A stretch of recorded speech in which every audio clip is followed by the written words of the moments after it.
नमस्कार साथियों, ज्ञान विविध संस्कृत के ऑनलाइन यूट्यूब चैनल में मैं अरविंद पारिक आपका अपना हार्दिक स्वागत करता हूं, अभिनंदन करता हूं। हम हर्ष के बारे में पढ़ रहे थे। पिछले वीडियो में हमने यहाँ तक की बात की थी कि हर्ष का जो कुल गुरु था वो शिव थे, और जिसमें मैंने कुल देवी और आराध्य देवी के बारे में भी बताया था। अब इसके जो महत्वपूर्ण जो धार्मिक नीति है उसकी हम आगे की बात करते हैं, उसके प्रशासन की बात करते हैं। तो आइए शुरुआत करते हैं।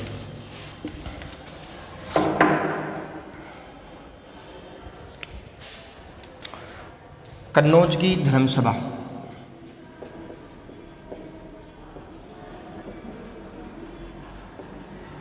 धर्मसभा, हाँ, एक बात मैं बताना भूल गया था कि राजतरंगिणी में लास्ट बात की थी कि राजतरंगिणी ये कहती है, जो कश्मीर के इतिहास के बारे में जानकारी मिलती है, हमने राजतरंगिणी के ही बारे में बात की थी। इसमें यह कहता है कि हर्ष बौद्ध होने से पहले, बौद्ध धर्म को अपनाने से पहले शिव था, शिव को मानता था। और ये बौद्ध जो है वो वैनशांग के संपर्क में आने के कारण हुआ था, और वैनशांग बौद्ध मतानुयायी तो था, महायानी बौद्ध था, और ये हर्ष भी महायानी बौद्ध था। कन्नौज की धर्मसभा, इसकी हम कुछ बातें कर लेते हैं। महायान में महिला स्थापित करने के लिए यह महासम्मेलन धर्म की महत्ता स्थापित करने क्यों की गई थी? धर्म की महत्ता स्थापित के लिए, पहली बात तो थी ये। दूसरी बात ये थी कि इस धर्मसभा का जो अध्यक्ष था, ये इम्पोर्टेंट है। मेंस वगैरह के लिए अगर पूछते हैं तो वहाँ पे ये पूछते हैं धर्म स्थापित वैनशांग। वैनशांग जो था वो इसका अध्यक्ष था, और कन्नौज की धर्मसभा में उसे महायान देव या मोक्ष देव की उपाधि दी गई थी। दो उपाधियां दी गई थी।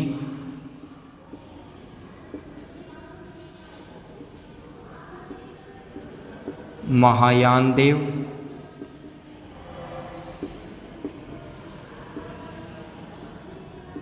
या मोक्ष देव, ठीक है। ये दोनों उपाधियां किसकी थी?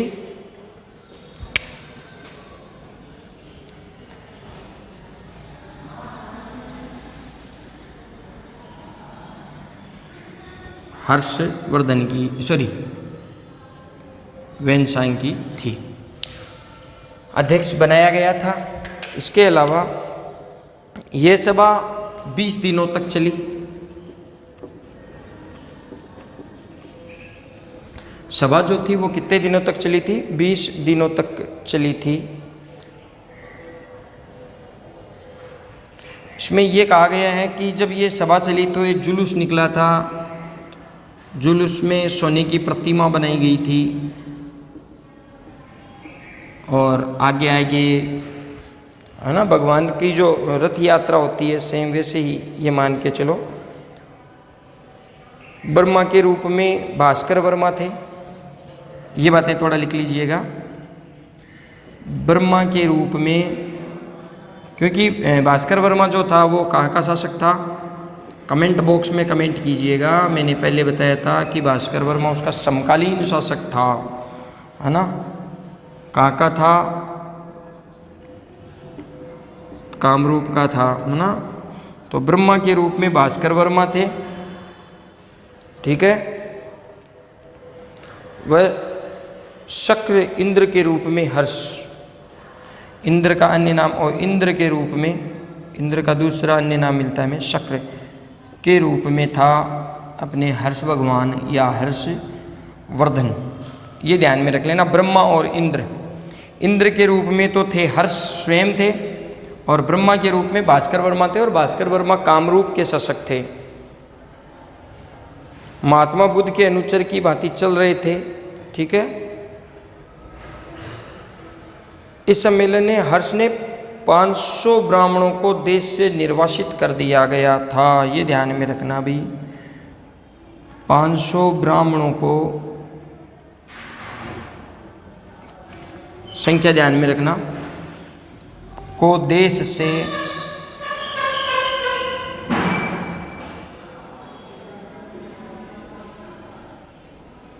निर्वासित कर दिया था। ठीक है। ओडिशा में महायान धर्म के प्रचार करने के लिए ओडिशा कर दिया गया, पहले इसका नाम उड़ीसा था। तो ओडिशा में ये धर्म प्रचार के लिए नालंदा से 4 बौद्ध प्रचारकों को भेजा था।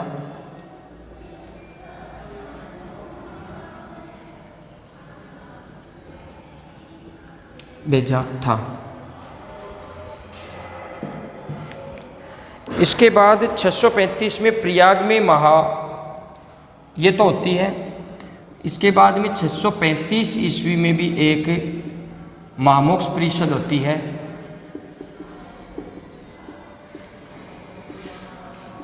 कहाँ पर होती है? प्रयागराज में होती है, प्रयाग में होती है। ठीक है।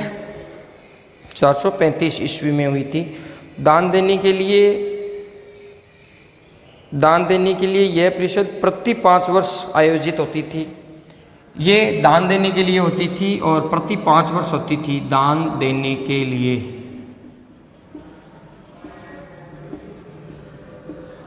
प्रति 5 ईयर, 5 वर्ष से हुई। कब थी, कहाँ पर हुई थी, ये ध्यान में रखना है। प्रयागराज में हुई थी और 635 में हुई थी। इस बार जो थी ये जो थी ना प्रयाग वाली, ये छठी थी भाई, छठी परिषद थी। वैनसांग एवं 18 देशों के राजा इसमें शामिल हुए थे। इसमें एक तो वैनसांग शामिल हुआ था, वह 18 देशों के राजा शामिल हुए थे। ठीक है। और इसके अलावा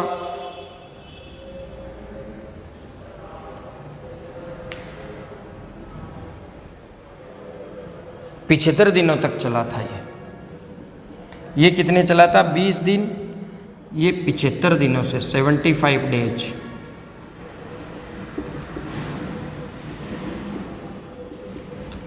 और यहीं से ही, प्रयाग से ही वैनसांग वापिस जो है चीन के लिए विदा हुआ। ये अगर आ जाता है कि भाई ये कहाँ से विदा होता है, तो प्रयागराज से ही होता है वैनसांग चीन के लिए विदा। यहाँ क्रमशः बुद्ध, आदित्य और ईश्वर देव की पूजा की गई थी। यहाँ पर 3 जो मैंने बताया था, तीनों देवों के नाम बताए थे। एक तो बुद्ध, एक सूर्य, और एक आपका सूर्य का अन्य नाम आप लिख लीजिएगा, क्योंकि अगर सूर्य आपको ऑप्शन में नहीं मिलता है तो वहाँ दिक्कत हो जाएगी। आदित्य देव और ईश्वर देव, शिव की पूजा हुई। 3 ही देवताओं की पूजा हुई, सूर्य, बुध और शिव। बुध और सूर्य, अन्य नाम आप देख लेना, आदित्य और ईश्वर देव।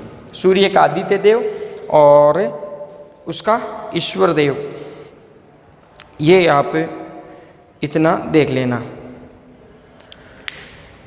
ये थी इसकी धार्मिक स्थिति। अब बात कर लेते हैं इसके प्रशासन की।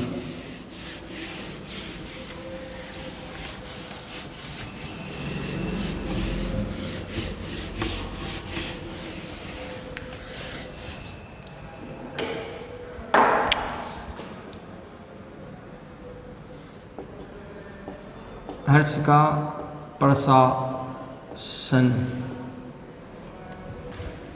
हर्ष का प्रशासन। देखो प्रशासन में पहले सबसे पहले होता है केंद्र, और केंद्र में बैठता है राष्ट्रपति या सम्राट। ठीक है, वर्तमान स्थिति में यही है। इसके बाद में आ जाता है भुक्ति। भुक्ति, भुक्तियों का दूसरा नाम हमें मिलता है क्या? प्रांत। ठीक है, प्रांत थे वो राजस्थानीय और उपरिक दो प्रकार की थी।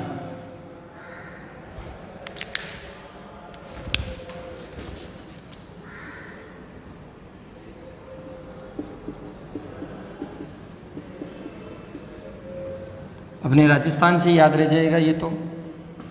और एक थी उपरिक।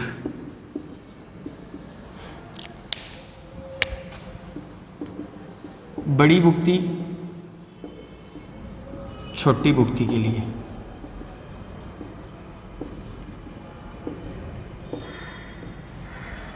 विषय, टीका,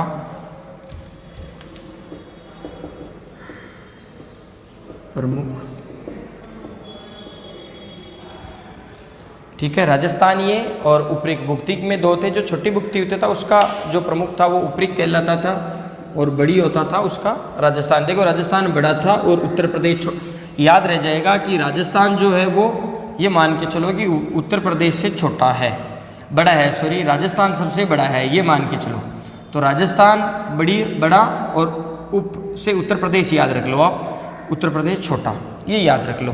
तो राजस्थान क्षेत्रफल की दृष्टि से मान लो राजस्थान बड़ा है और ये छोटा है, तो राजस्थान और उपरिक भुक्ति से ये याद रह जाएगा।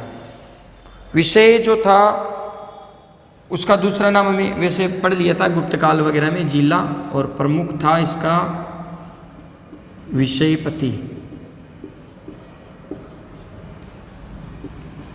गांव जो थी वो सबसे छोटी इकाई थी, है ना।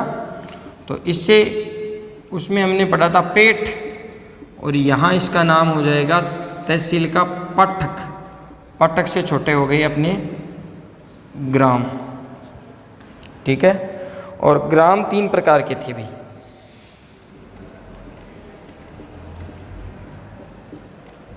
ये लिख लेना आप। महत्तर या ग्रामिक गांव का मुखिया होता था।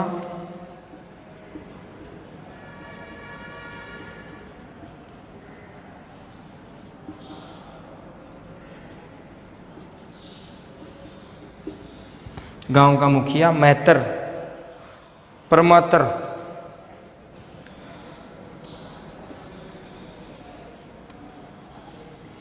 परमात्तर जो होता था वो भूमि पर्यवेक्षण का मुख्य अधिकारी होता था।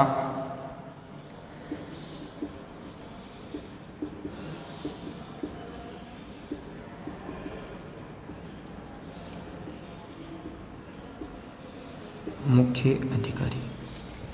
तीसरा अपना है सर्वपल्लीपति।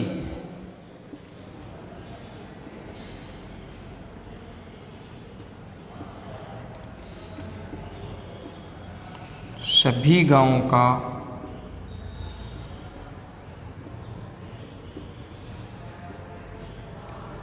मुखिया। ठीक है,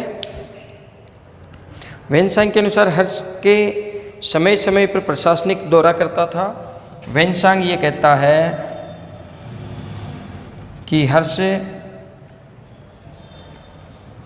समय समय पर प्रशासनिक दौरा करता था। एक तो ये ध्यान में रख लेना, कौन कहता है? हर्ष ये कहता है कि प्रशासनिक दौरा करता था।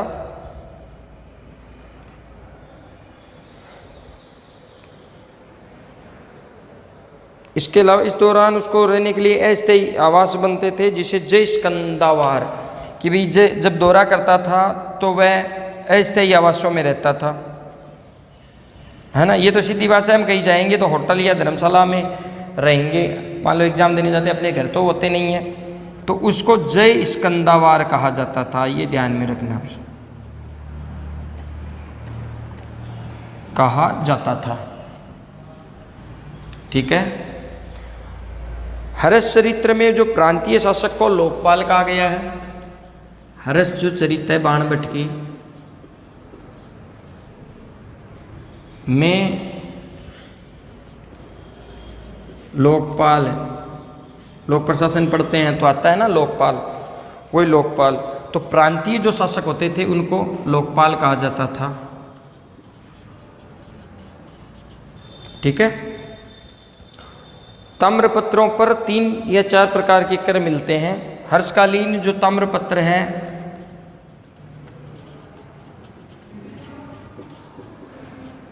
ताम्रपत्रों पर 3 कर मिलते हैं। एक तो आपका मिलता है हिरण्य, जो नगद कर था, है ना, हिरण्य। इसके अलावा भाग और बल्ली, गुप्तकाल में हमने पढ़े थे, वही कर है। ये हर्षकालीन ताम्रपत्रों पर हमें मिलते हैं। ये लोकपाल जो था ये हर्ष चरित्र में हमें ये मिलता है। इसके अलावा एक बात आप और लिख लीजिएगा कि वंशखेड़ा, और उसमें ये कहा जाता है कि बाणभट्ट की हर्ष की ऊँटों की सेना बताते हैं। हर्ष ये भी कहता है, बाणभट्ट ये भी कहता है कि हर्ष के पास ऊँटों की सेना थी। क्रेमेलक, केमल यानी ऊँट, वर्तमान में अपना क्या है ऊँट, राज्य पालतू पशु, संख्या धीरे धीरे कम हो रही है ना। तो ऊँट अपना क्या है, राज्य पालतू पशु है। क्रेमेलक सेना, है ना, ऊँटों की सेना जो थी वो क्रेमेलक सेना थी। ये आप स्क्रीनशॉट इसका ले लीजिएगा एक बार। और इसके बाद में 2, 4, 5 बातें हैं, ये मिटा रहा हूँ भाई मैं, और इसके साथ अपना हर्ष जो है वो पूरा हो जाएगा। बाद में एक छोटा सा टॉपिक है जो हम सिर्फ और सिर्फ वैनसांग के बारे में बताएंगे, जो वैनसांग की जो मुख्य जो बातें थी, क्योंकि उसमें से क्वेश्चन आ जाता है। तो वैनसांग एक बात कहता है, सबसे पहले तो आप ये लिख लीजिएगा इन्वर्टेड कोमा में, हर्ष बहुत परिश्रमी था।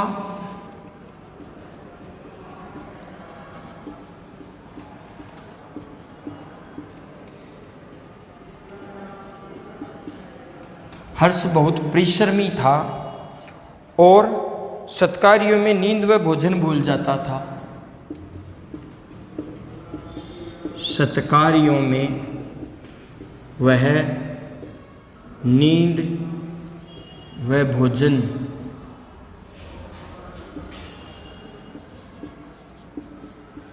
भूल जाता था।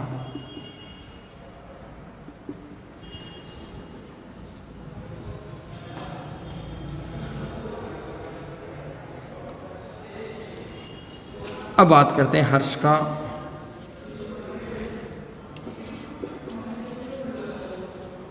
मूल्यांकन। आर के मुखर्जी जो थे, राधा कुमुद मुखर्जी है, वो एक बात कहते हैं हर्ष के बारे में। हर्ष को अशोक का, ये कहते हैं कि हर्ष को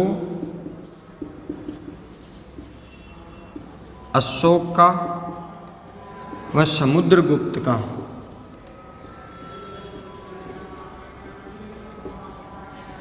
हर्ष में कर दो भाई, ये सही रहेगा। हर्ष में अशोक का व समुद्रगुप्त का मिश्रण था। ये किसने कहा था? आर के मुखर्जी ने कहा था। तो पता चल जाता है कि कैसा शासक था। हर्ष को अशोक व समुद्रगुप्त का मिश्रण बताया था या में था। ये बात कहने वाले कौन थे?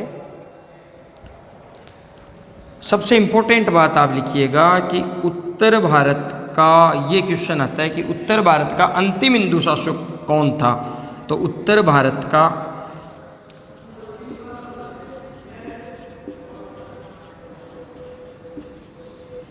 अंतिम हिंदू शासक था। Very very very very important है भाई। कि उत्तर भारत का अंतिम हिंदू शासक कौन था। तो उत्तर भारत का अंतिम हिंदू शासक जो था वो था आपका हर्षवर्धन। 647 में भाई साहब की मृत्यु हो जाती है।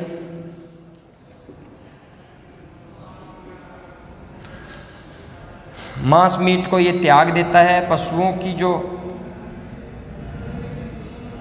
रोक लगा देता है। बहुत सारी ऐसी बातें हैं। अपनी एक यही बात आप ध्यान में रखिएगा, ये दो बातें आप ध्यान में रखिएगा। कोई उत्तराधिकारी नहीं था, कन्नौज पर मृत्यु हो गई थी, उत्तराधिकारी था नहीं।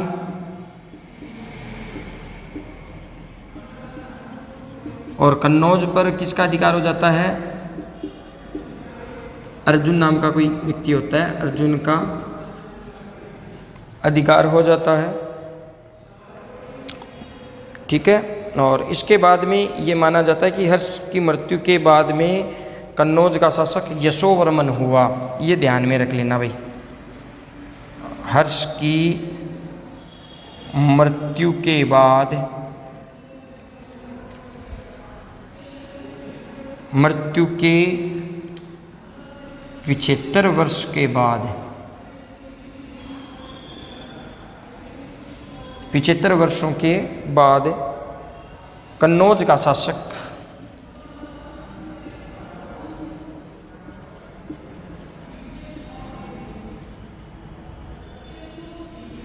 यशोवर्मन हुआ। ये इंपॉर्टेंट है।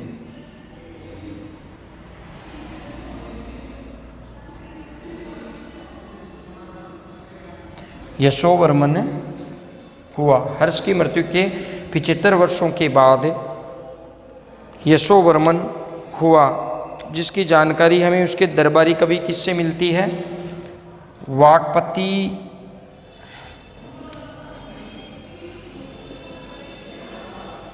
वाक्पति की गौड़वोह से। ये मिलाने वाला क्वेश्चन आता है कि वाक्पति की कौन सी पुस्तक है? वाक्पति की जो लिखित थी वाक्पति की गौड़वोह से मिलती है। ठीक है। और ये किस में है भी? ये प्राकृत भाषा में लिखी गई है।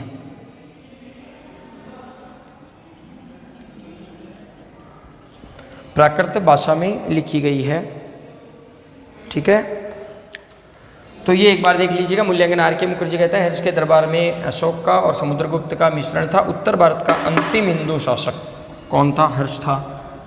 और हर्ष की मृत्यु 75 वर्षों के बाद में कन्नौज का शासक बनता है यशोवर्मन, जिसकी जानकारी हमें मिलती है वाक्पति की गौड़वोह से, जो कि प्राकृत भाषा में थी। वाक्पति की गौड़वोह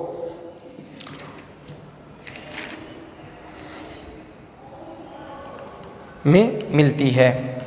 अच्छा, तो साथियों ये अपना हर्षवर्धन जो है वो पूरा हो गया। फिर अपना एक इस टॉपिक की एक चीज़ बची है वेनसांग, जिसका हम एक छोटे से वीडियो में वेनसांग के बारे में चर्चा करेंगे कल के वीडियो में। और एक छोटा सा संदेश, कोरोना काल चल रहा है, अभी सभी स्कूलें बंद है और आप सभी को अपना भारत का जो राष्ट्रीय प्रमुख पर्व है 15 अगस्त है ना, स्वतंत्रता दिवस या 15 अगस्त, उसकी आपको ढेर सारी शुभकामनाएं। घर पे रहें, सुरक्षित रहें और आप अपनी स्टडी जो है वो लगातार रखें और एक नया प्रण लें अपने राष्ट्रीय पर्व के दिन, क्योंकि आज के दिन अपना भारतवर्ष जो जम्बू द्वीप है वो स्वतंत्र हुआ था 15 अगस्त 1947 के दिन। तो आपको मेरी तरफ से और मेरे परिवार की तरफ से 15 अगस्त 2020 का ये स्वतंत्रता दिवस जो है वो मुबारक हो। इसकी हार्दिक शुभकामनाएं। धन्यवाद।